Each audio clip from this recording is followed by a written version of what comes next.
ইপিএসের মধ্যে থাকা PCB board রয়েছে আমার কাছে।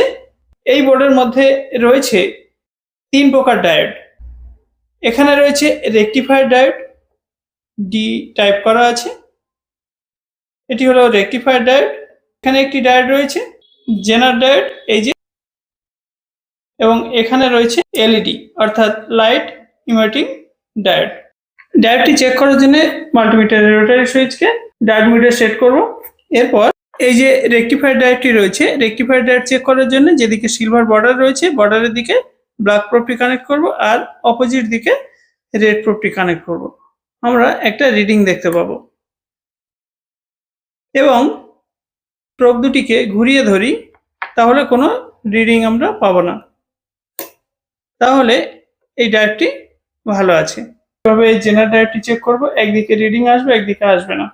দেখুন এখানে কানেক্ট করেছি, নেগেটিভে নেগেটিভ আর পজিটিভে পজিটিভ, কোনো রিডিং নেই। অপোজিট দিকে ঘুরিয়ে ধরব, দেখুন উল্টোভাবে ধরেছি অর্থাৎ রিভার্সে, এখানেও কোনো রিডিং আসছে না, মানে এই যে ডায়োডটি রয়েছে এই ডায়োডটি খারাপ আছে।